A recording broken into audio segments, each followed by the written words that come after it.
going to just talk from here, so I hope I'm not, well, blocking, you'll have to sugar around a bit.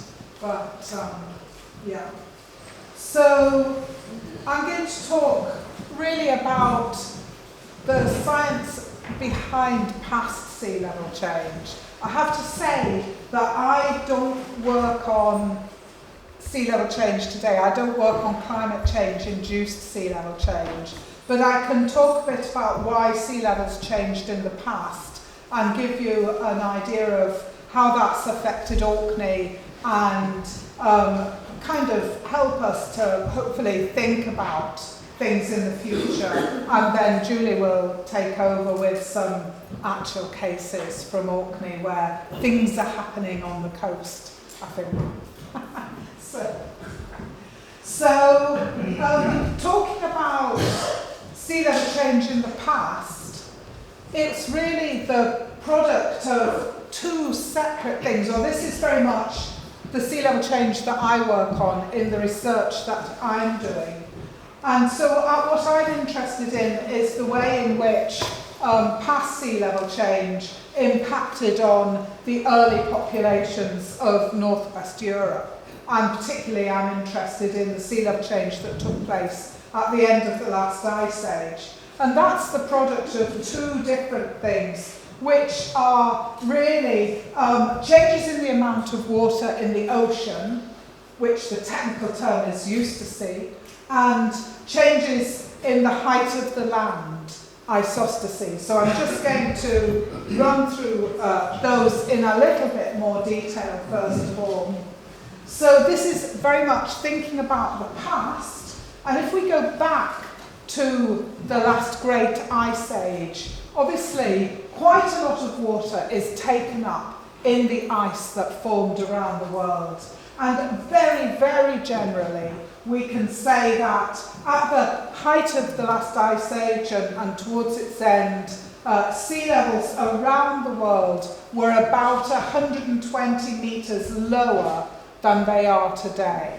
So the world, the land, looked very different to the land that we know today.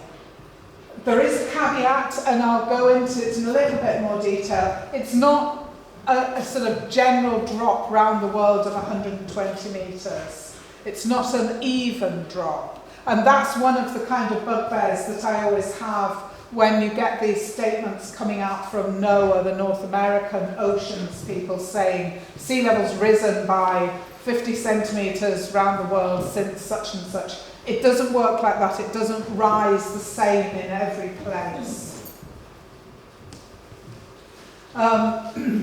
If we're thinking about water in the ocean today, it's a more complicated picture because, of course, we're not just talking about ice, we're talking about rainfall. So today you're looking at a lot of other things. And also, there is this business about what is sea level? I mean, we know that sea level changes because we see high and low tide. So are you talking high tide, low tide, average, mean, spring tide? What are we talking about? But sea level's impacted by other things as well. It's impacted by air pressure. We all know, we hear about storm surges when you get very low air pressure. That can cause the sea level to rise just because air pressure is lower. You also have local gravitational impacts of the land on the sea, so that near to a very large landmass like Greenland, you'll get an impact that's very different from, say, the coast of Scotland and things. So it's a very complicated picture, and it involves a lot of complex maths and modelling and things, and that isn't what I do. I let other people do all of that, and then I try and, when I'm looking at the past, try and think about how the changes would have impacted on the communities of the past. Thinking then about this business about the land, changes in the height of the land. Well, I think it's a fairly familiar idea today that the Earth's crust isn't a kind of rigid, fixed surface, but it's actually flexible. And one of the things that has impacted on it is when you have, for example, large volume of ice on a part of the Earth's crust. As you can see in the top picture, you can have an ice cap forming, and then the weight of, just the simple weight of that ice will depress the Earth's crust underneath it. But if you think about it, if you sit on a lilo or put your finger into a balloon or something, you don't just get a depression under the weight, but you get a rise at either side of it. You get what's called a forebulge. And so all of this impacts on past sea levels because that's impacting on where the actual land is. And perhaps one of the best illustrations of that comes from the past. You've got the landscape, the great landmass that we now call Doggerland here. And that lay between two ice caps, the massive ice sheet over Norway and smaller ice sheets here over Scotland. And so they're both depressing the Earth's crust, and the land in between will rise very slightly. When you counter that, when you measure that against drops in sea level, you get the formation of this great landmass here. One of the things that sea level specialists, when they're talking about past sea level change, and indeed to be accurate, we should be doing the same when we're talking about sea level change today, they will always talk about relative sea level change. Because relative sea level change is a very, very different thing to absolute sea level change. And my friend Rona from Bury drew up this picture for me, which I just love it. But trying to illustrate that. So you've got the sea here, and you've got a piece of land, and some happy little hunter-gatherers camping by the sea. Now, if the land stays stable and the sea rises by 10 metres, that's an absolute sea level rise of 10 metres. And this little campsite will be washed away. However, if the sea level rises by 10 metres and the land also rises, it rises, let's say, by 5 metres, well, that's going to counteract the rise in sea level. So the result is a relative sea level rise of 5 metres. That's the amount that the height of the sea against the land has changed.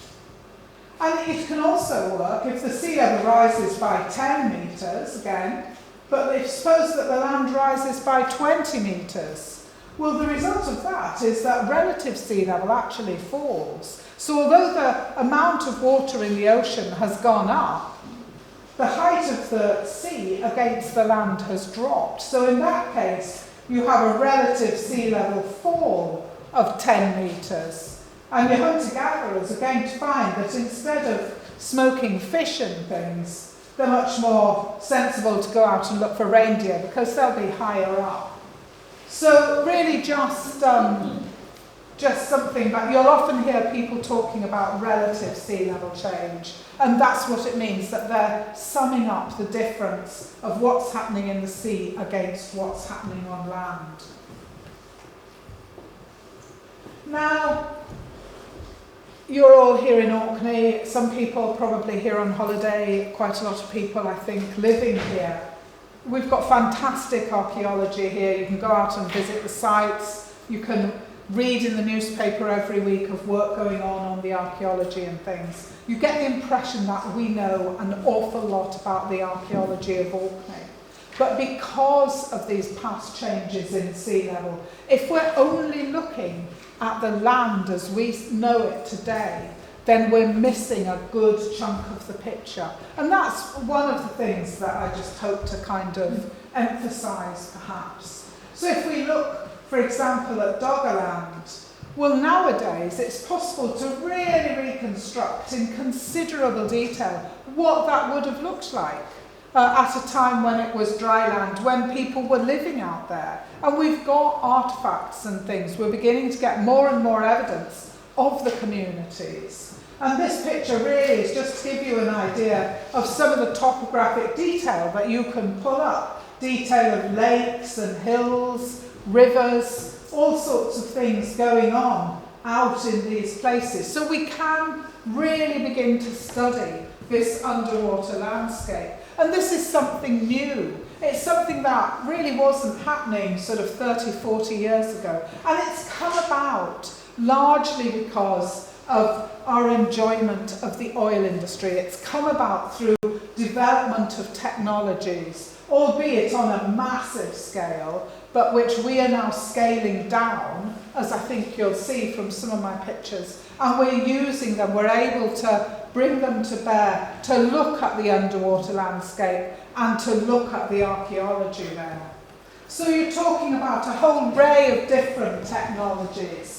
Sonar technologies to look at the seafloor, seismics which allow us to penetrate below the present seafloor and look at old land surfaces, LiDAR, all sorts of other things. And these are all the technologies, in fact, that I and my colleagues are using here in Orkney in order to look at the underwater landscape and changes in sea level around Orkney.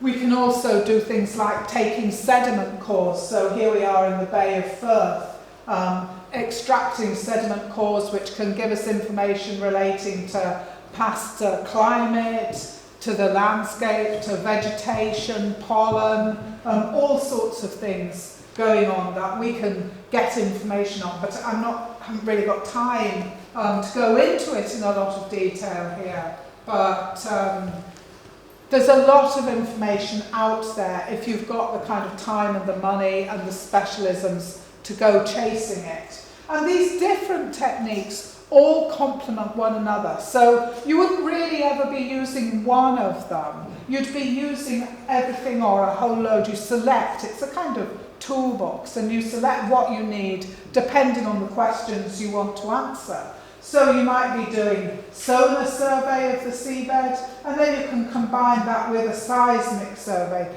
to look at what you're seeing on the seabed to try and work out whether it's something archaeological left by people or perhaps something natural and geological. You might then use the seismic information to tell you where to core, for example, where to put in sediment cores. So here's seismic from the Bay of Firth. Here's a core site. Here we are taking the core and then looking at the core once we've sliced it open and deciding where to take pollen samples, where to take samples for different types of analysis. And by doing that, we can build up a graph of how sea level has changed in the past. We can build up a chart.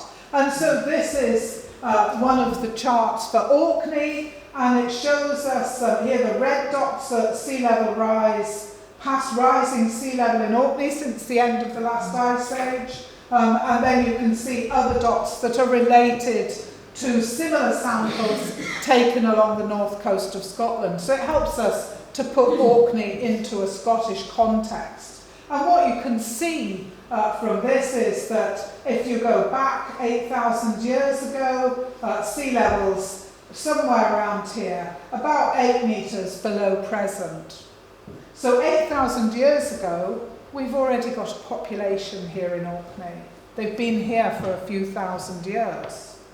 If we come forward in time, 7,000 years ago, well, this seems to be quite steep rising, steep change in sea level at first, but then you can see that it tails off as we come up to the present height. And here you've got mean sea level, mean high water and things. So in fact, it reaches roughly, present heights roughly 3,000 years ago. But we're still collecting data on individual locations and things. Now, obviously, what we're here for tonight is not to look so much at the past, but to think about the future. But one of the things that modelling the past can do is it can help us start to predict likely changes in the future. And so we can start to look at different areas of the coast, different areas of Orkney, and think about how sea level change might affect us. Now, the first thing that you have to do when you're starting to model future sea level change is to think about the scale of your model. For example, you can do very sort of global scale things, or you can come right down to an individual site. Here's Scarberry in the Bay of Scale. And it's really, really important to make these decisions and to make sure that your work takes place at the appropriate scale for the sort of information that you're hoping to draw from it. For example, there's been a lot of work done modelling sea level change around the North Sea, past sea level change around the North Sea. And here you can see some of it drawn from a paper in 2013. And it's really, really useful. It shows us quite gross changes in sea level, it shows us rates of sea level and things, but it really isn't telling us very much about what is happening in Orkney. Because the scale of the model means that Orkney is just so small that we can't really see what's happening in Orkney. So we want to come down to a scale that's more appropriate for Orkney, and we can do that. We can look at maps of Orkney as a whole and model past sea level change onto them. So if you go back some 11,000 years, Orkney is probably 2 islands. So this is perhaps what it was like when the first people were coming to Orkney, when people were starting to explore the archipelago. They still have to come across by boat, but essentially they're probably going to get sucked up into Scapa Flow, but Scapa Flow is a large bay. As you can see, it doesn't have an exit to the west as it does today. If we come forward in time, some 8,000 years ago, Orkney is starting to break up into a series of islands, but you can see it's still quite different to Orkney as we know it today. If you come forward 5,000 years ago into the Neolithic, it's beginning to look much more like the Orkney as we know it today, and the differences are really very small. But even with a model at this sort of scale, it's still not terribly helpful. If you've got a pet site or you're thinking of buying a house and you want to know what's going to happen at that particular location, this isn't going to tell you very much about that. And one of the problems is that whatever's going to happen in any one spot, it's very, very dependent on local topography. It's dependent on all sorts of factors, like what's the geology like? Are you dealing with a hard rock area or an area that's mainly sediment? Things like that. And those of us who frequent the shores of Kirkwall, we all know that. I'm sorry, this is a bit faded, but we can see that happening. Here you've got the PDC, Kirkwall town, the harbour, the marina, the corn slip and things. And I think most people who live in Kirkwall will have experienced a flood at some time. But now we've got a seawall in.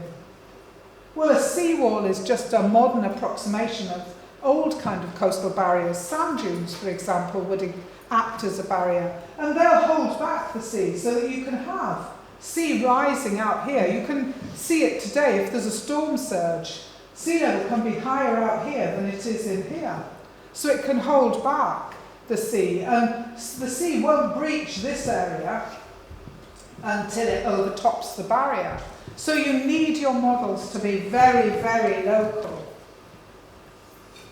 And we can do that. We can look in that sort of detail.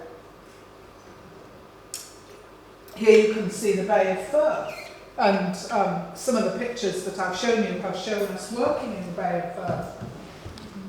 It's a very interesting area because here you've got Finnstown is back in here somewhere.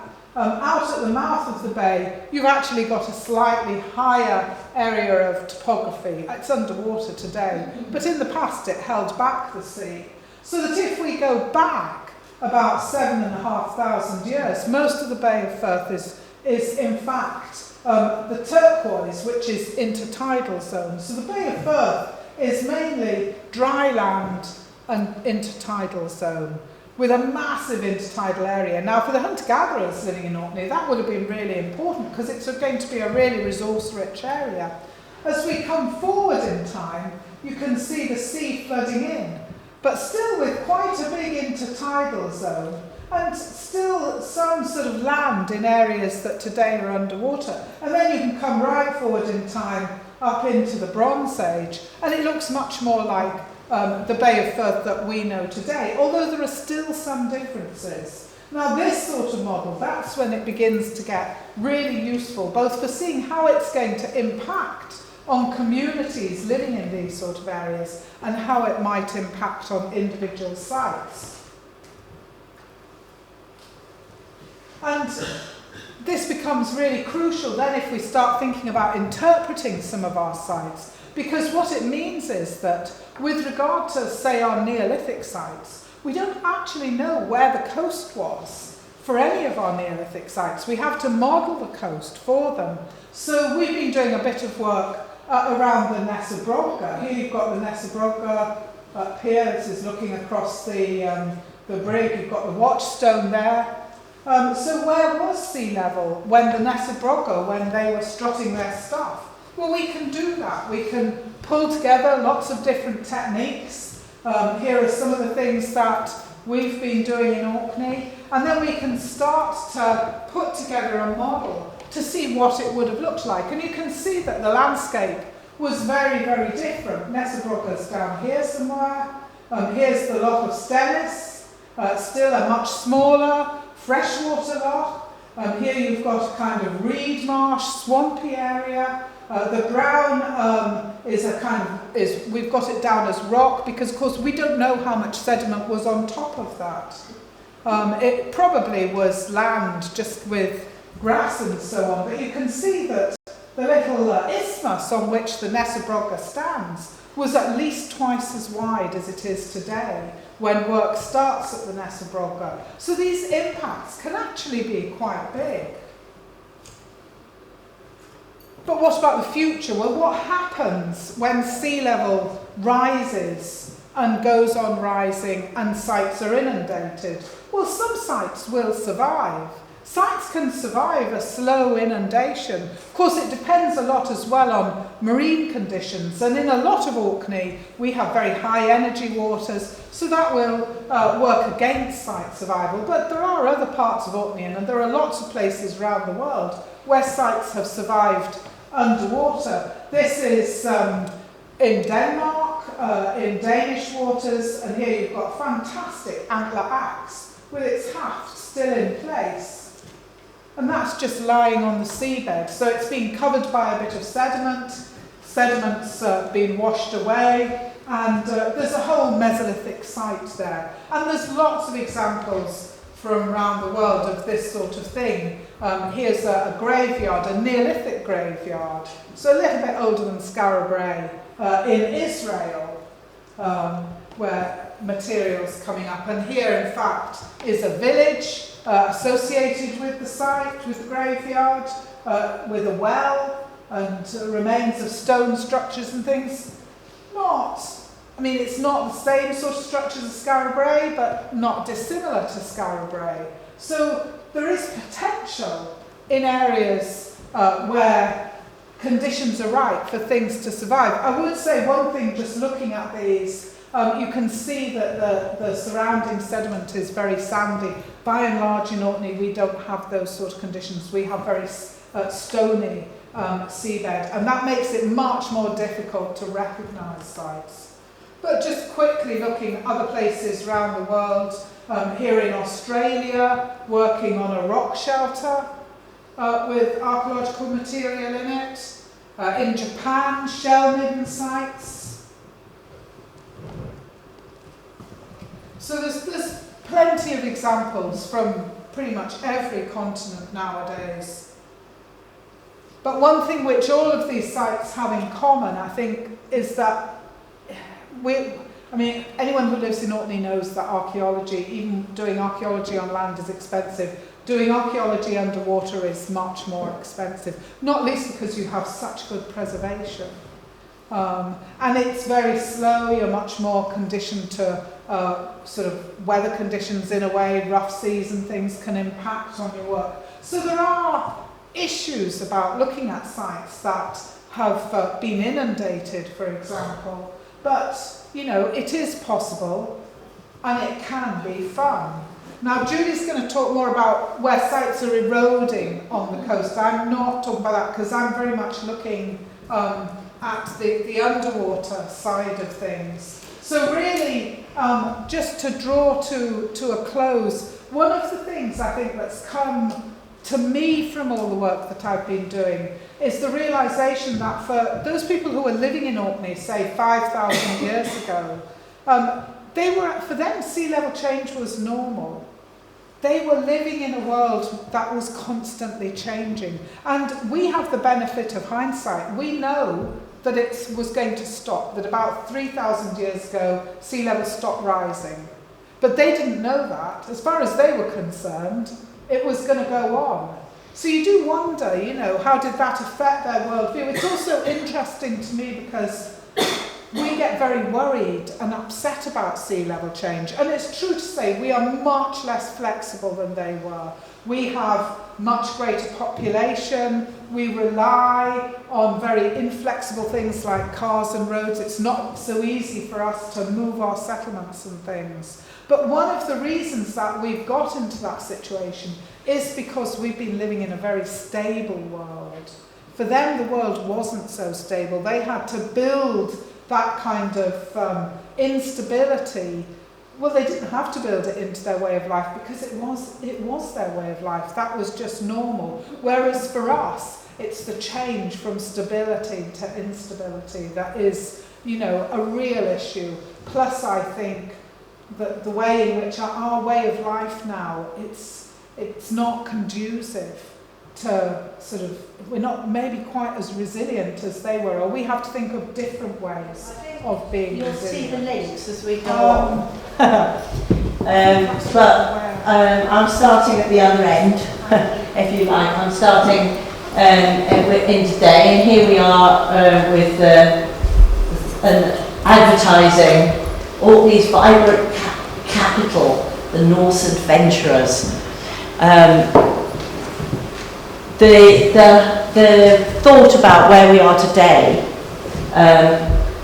about our relationship with the sea and our relationship with the past is really significant when we consider how we're going to deal with the changes that Caroline was speaking about, because although those background changes may have slowed down,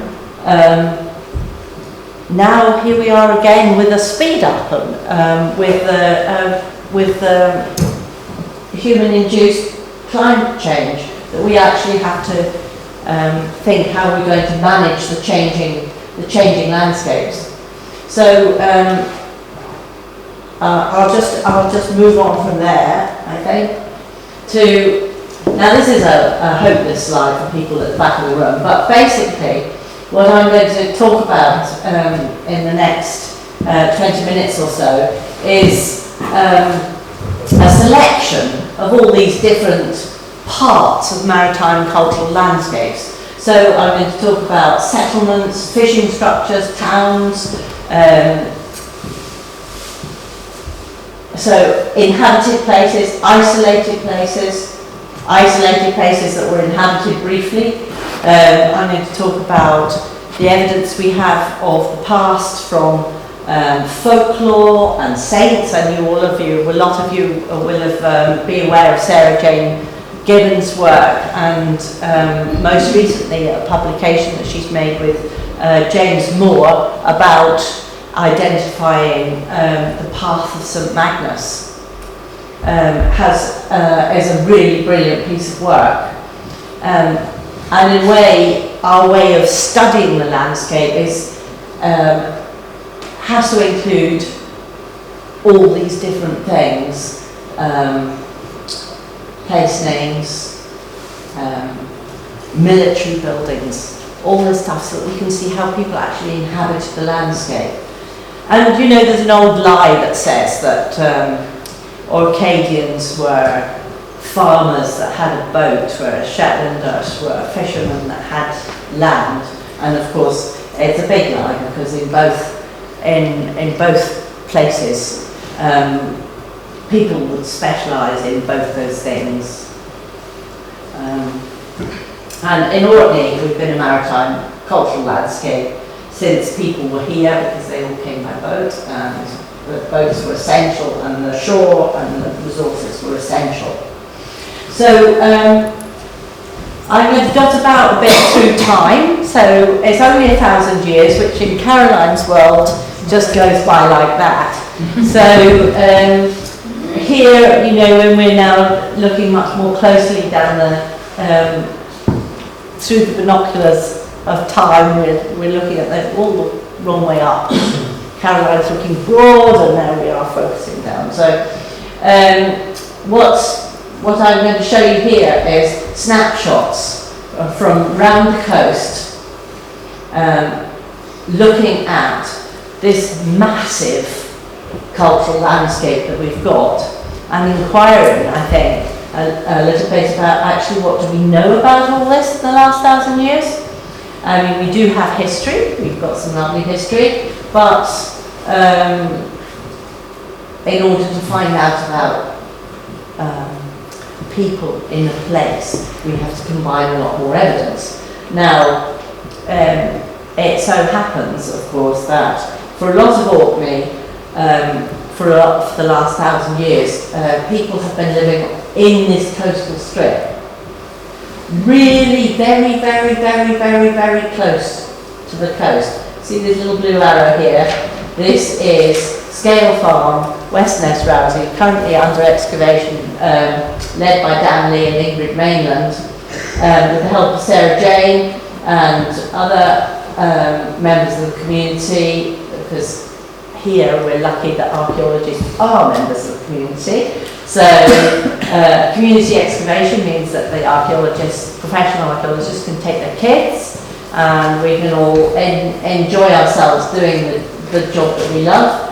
And here we are, the team has been down at Scale Farm in West Ness in Rousey, and Sean has helped the news of this new find, which is the old hall for West Ness, which is mentioned in the sagas. This may well be it that was mentioned in the sagas, coming out from underneath the building there. And the News of the World, no it wasn't, it was the Sun, had the great headline, "Unbelievable," because it's a lovely thing, a drinking hall. So best headline for Wee Wild for archaeology. But the point about this thin strip of development is that, for instance, we have a broch here, we have a chamber tomb here, we have another broch here, we have a church here, we have the unbelievable drinking hall here, and as we go down, we have an Iron Age settlement, we have Viking settlement and Viking grave. And all of that is in with 100 metres of the coast. And behind that, we have a lot of rather interesting fields.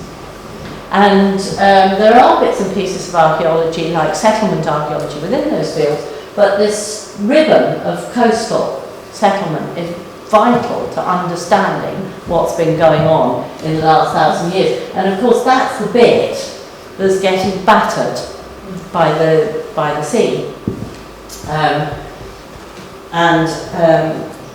Where there's a lot of archaeology falling out. So the problem with all of this is, of course, if you dig the sites that are falling out, you don't know how much you've lost already. So it's very nice just to take back steps, just 10 metres back, and be actually looking at a small portion of some part of settlement where you might have a greater grasp on what you're doing. It's really, I mean, it is wonderful to do the coastal sections. You can pick where you like, you can sample stuff, but actually put it in better context. Just to do a tiny retreat is a great thing, but there's nowhere much to retreat to in a lot of cases, the well-settled areas of the islands. So here we go, people of the sea. I'm just putting in some happy snaps here, really, to remind you how much part of the sea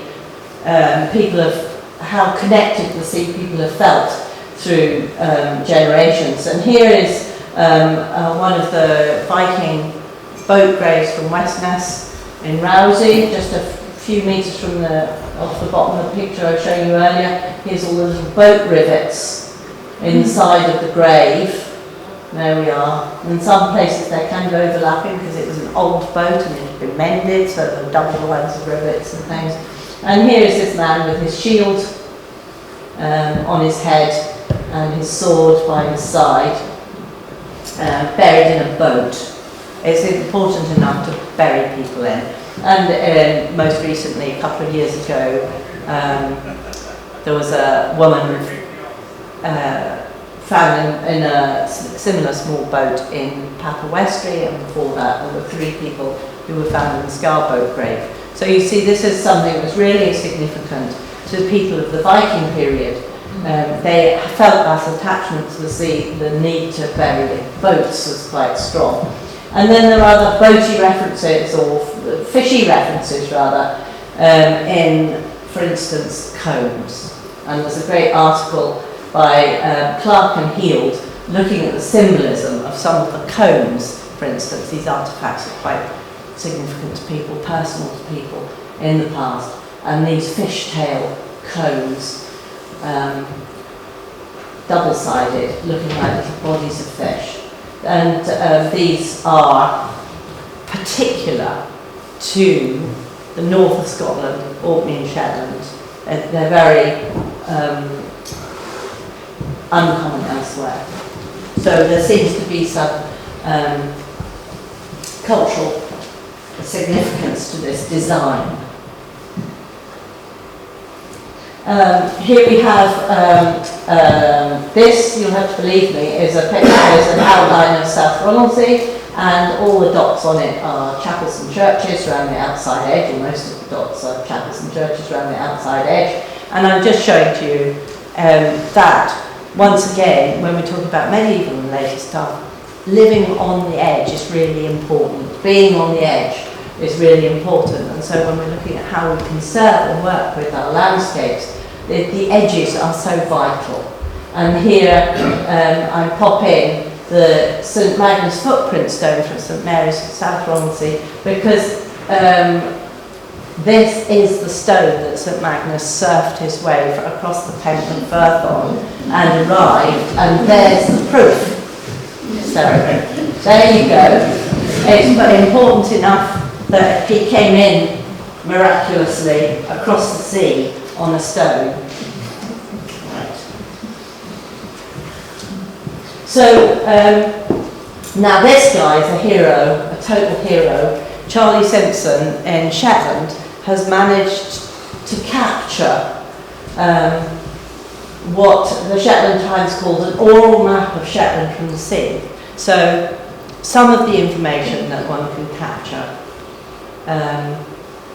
is very slippery stuff, and you need to get it now, and because not only is the information being eroded on the edge of the shoreline by storms, and we have this need to adapt and look after that stuff, but also just cultural change and technology. The changes due to technology are eroding how we understand our ancient landscapes, or the landscapes of our ancestors. So Charlie Simpson has written a book about how people speak about seascapes. And so when you're at sea, how do you navigate? If you're close into the shore, you navigate with marks. How do you know which is a good fishing ground? How do you know how far away you are? Well, you know there's a famous song, Rowing Fula Doon, which is, if you're very far away, even a really high island like Fula disappears below the horizon. Okay? So, one of the ways of saying how far away you are is where does the sea appear to go to. Okay, that's one way. So you can. So one of the one of the ways of speaking about how far away you might be from the land is to say when the water's in the valley. Okay, because that's what it looks like when you're far away. It looks like the water's in the valley between the hills. And then you can say exactly where you are on that far away place by taking marks from the hillside. And these names that he's talking about are great. I mean, some of them quite modern. There's a name that he quotes in there that's Besooth the ice cream van. So somebody parked an ice cream van in a field and then that was being used. But of course now we don't need all those marks because we have a sat nav. You just turn the phone on and it says where you are. But in days past, people had to explain where they were going, what the tides were doing, and how to navigate round between the islands. And this hasn't been done yet for Orkney, but it has been done for Shetland. And Charlie Simpson did it and published it in 2010. And between him getting his information and the book coming out, several of his informants died. You know, so it's quite key to understanding landscapes and seascapes to get these sorts of things done. Anyway, I'm just encouraging somebody who might just feel like getting an urge to do this stuff to just go and do it, because it does exist in Orkney. Rosemary Joy,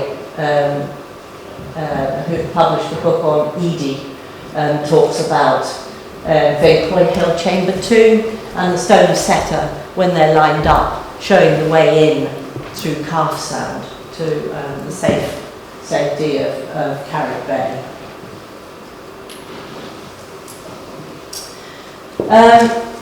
Then there are these things. I offer you both spellings. Right. And who cares really? But still, they're up there. The noosts are everywhere around the coast.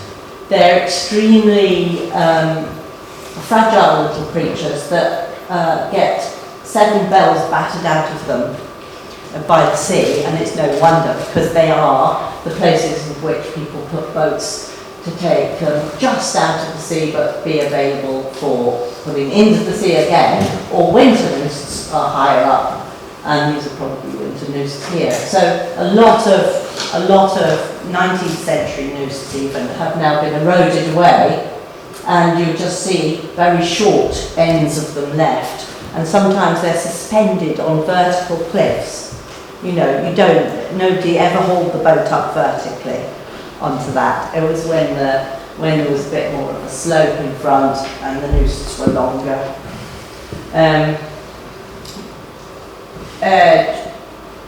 John Hunter dug one of these some years ago, great enthusiasm, great big noose at Hernup's Point in Dearness, and just the very shape of a Viking boat. You know, heart pounding, and got to the bottom of it and found a Bovril bottle. But because this is Orkney, he was rewarded by also finding a chamber tomb and identifying this mound that was next to it, which was the tail end of a chamber tomb. So, never be disheartened, I say. Charting landing places, you know, these cleared strips down the shore. This can tell you a lot about where the traffic was in the past. You can see one here, that's down the South Romsey with a winch at the top of it, which is a help. If you're just wondering, was this something? But that's the joy of doing historical archaeology. With any luck, there's a postcard somewhere from 1920 with it on it. Anyway, and here we are in Stronsey. This sort of landing place, very difficult. what can we do about trying to find out whether this was ever used for landing boats or not? Well, there are things. I mean, there are the postcards like this, or photographs, or there are one of the things that Hugo did was when he was walking around Orkney looking for prehistory, is he found ballast on the beaches, and so it's foreign stone brought to a beach and dropped, and then bits of foreign stone accumulating over the repeated visits that can sometimes lead to marks. So you can do it. It's not impossible.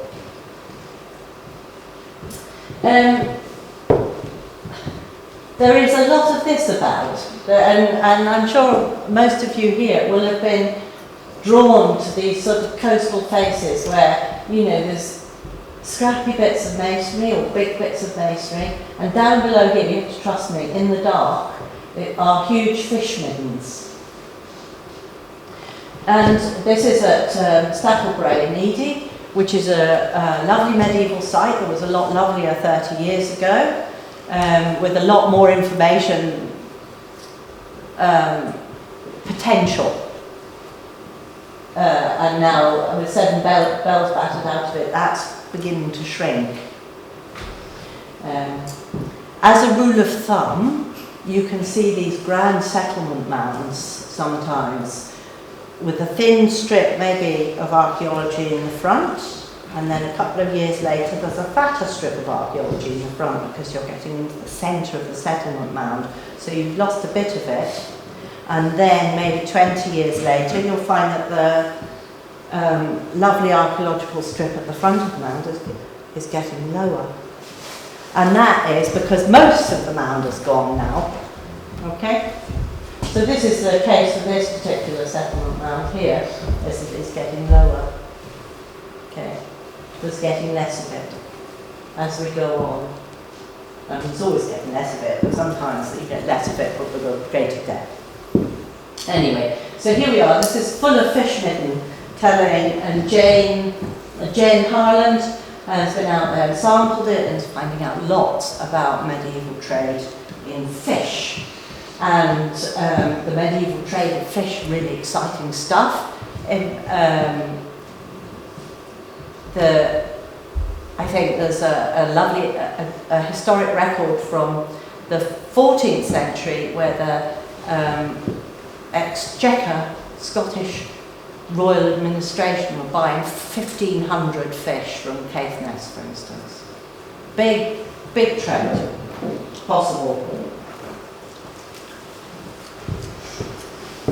Or you can look at big skeletons, potentially. This is a great thing. This is where Jane found a Neolithic house site and came across the burial site for quite several whales that had been hunted in the 19th century, rendered headless, and then buried because a nearby landowner didn't like the smell of the remaining heap of whale. And as she had to travel by it on a daily basis, she asked for the whales to be buried. And now, in the 21st century, there is this grand resource that could tell us about the seas around Orkney, can tell us about the difference between whales now and their, for instance, the amount of heavy metals in them, and whales of the past. So this is all adding to our understanding of our maritime cultural environment, whether it's as modern as this or as ancient as that, which is the Neolithic house. So back here to Naust, landing place and slips. Here's the Naust again, and here's just a reminder that John Hunter's excavation at Hernep's Point was a good thing. Here's Sigrid Callan's excavation of the boathouses at Mones in Rousey, Westness in Rousey. And here's some work that I started and was taken on by Ted Pollard some few years ago. So this is Wheely's Ting in Papawestry. This is, there's a lot of work gone into this spit of land here. Several structures have been built on it and from it and out from it, and a gap has been made into it. This is the sea and this is land. This is Orkney, where it's not always so easy to tell what's land and what's sea. This is flooding due to rain, and this is a high tide, or a middle tide, I should say, at Wheely's Ting. So, what is Wheely's Ting? Well, who knows really. There seems to be some medieval or later building work that has gone on this. And so there it is on the east coast of Papawestry. Wheely's Ting is a name that doesn't give much away. It could well be just the shape of the Ting itself that's caused the naming of it. And my colleague who co-wrote, Ted Pollard, who co-wrote the paper with me, suggests that maybe it was Wheely's Ting and it's to do with resting places for burials, but I can't really agree with that because this is in between the tides and nobody's going to do that. So we had some disagreements in our publication, but this, we did a sort of an intensive look at this one bay on the side of Papawestry, and those various piers and noosts recorded all the way along, bits of wreck.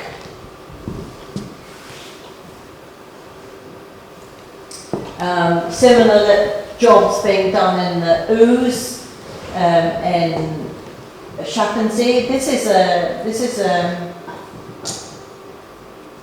a piece of very shallow enclosed water that is, this is actually silting up. So this is different to most of our scenarios where we can't tell what's going on because it's being eroded. This time we can't tell what's going on because it's silting up. But there's a whole dose of good place name evidence round and about here, and some good historic maps that show anchorage, show I think more of an entrance into the Ouse itself. And there is a question mark as to whether this is one of those harbours that in other places are called hups going on. So with fresh water coming down the middle, totally enclosed, and a place where you could take a boat in and be quite secure just to set it down, and then when the tide flowed in you could come out from your secure little harbour for small boats. There's one in Egglesey that works still, called the Hobbit in Egglesey. So we had a little look at that. We've been looking at these different landscapes around different bays in Orkney. We had a wee foray around the one in Mill Bay in Guernsey, and here, you can't see it here, but take my word for it, the 18th century map here has got a big harbour sign in there, and underneath the water are these mounds of ballast in the harbour.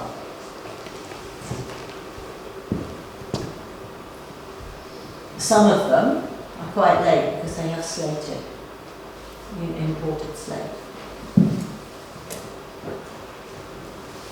So, I'm just going to try to show you the sort of richness of this material, and obviously we're not just working alone across the world. Caroline's shown you, and here we are with a national coastal change assessment. Now this is dynamic coast. This is looking at what's happening to the coast all around Scotland,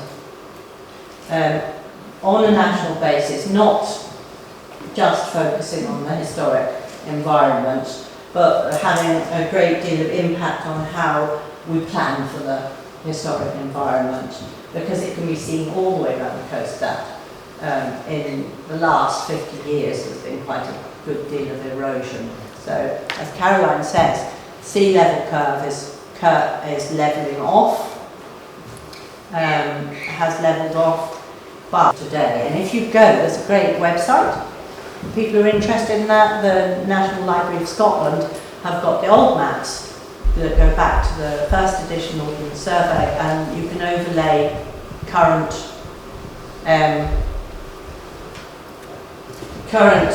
satellite on the top and see what's happened. And as Caroline pointed out, you can see that it changes in different places, you know, depending on how the weather's been, how soft the entrance to a bay might be, whether, for instance, what have people been doing in the last 100 years. You know, we all know that, for instance, the building of barriers has changed the coastline of that part, you know, the conjoined islands, absolutely enormously. So there's pockets of sand where there used to be pockets of sand, and where did that come from? And is that sand actually being taken, for instance, out of the dunes in one place and shifted round and then being distributed in a different fashion to what it might have been if the barriers weren't there? And the answer to that is, of course, yes. But it's what we do to the landscape is very significant. So, for instance, here I've got the Martello Tower in Hoy, which was threatened very badly by being undermined by the sea, and it was protected for many years by these gabions. Now, wherever you build a hard front, you find that the edges, the ends of that hard reinforcement take a good battering from the sea. The seas are actually diverted around the ends, and quite often the beach in front of the hard barrier has got a sort of scooped effect in the front. Now, that's a change. And there is a theory that we should be careful of what we do, of course, because we might have unintended effects. We might make it really bad for somebody a little bit further down the coast. However, you know, when you have a beloved object there, and you know, it seems a small price to pay to have a bit more erosion there and a bit more erosion around the corner, perhaps, in order to stop it being undermined. And that, you know, a little bit of propping up has worked for a generation maybe, and maybe in another generation we'll be able to think of a better way of sustaining it. Now, people have always been working to try and keep a firm hold on what they value. So here's a house that's been protected by cassid stones, and this dune here is nearby, and you can see a failed cassing going on here. I don't know how long that lasted for. It might have lasted for a generation to prevent the sea taking this dune. And behind it is our work, which is tyres chained together, and this is holding this dune pretty well. And the tyres aren't scattering themselves down the coast either. So this has been a very successful piece of sustaining coastline in sanding. Good experiment, I would say. So, you know, I'm talking about protecting things, you'd have to find out what's there. So here is Scarberry when it was under excavation in the 1920s, and we're obviously, every site is an individual, we will never find another Scarberry. But we have to think, you know, nowadays there is one small seawall out the front of this that's protecting it, and a really big hitter of a storm could really do some damage to those fragile houses. In the 1950s, the sea overtopped Scarberry and took out the end wall of house number 1, which is now rebuilt, and that's why it's got a window. So you need to find out what's there. If this work hadn't been done, and it had been just left chisel away at it, we would have known there was a Neolithic site there, but potentially we wouldn't have known how glorious it was. There are sites, for instance, Hodgeley in Westry, where it looks like the same sort of level of preservation is possible for a later site, for an Iron Age site. But we don't know what the site is really, because we can't get into it in any depth. So one of the ways of conserving the sites is to find out what there is there first. And I put this up because it's such a sad picture. And you know, you have to question: are we doomed, or can we adapt to what's happening?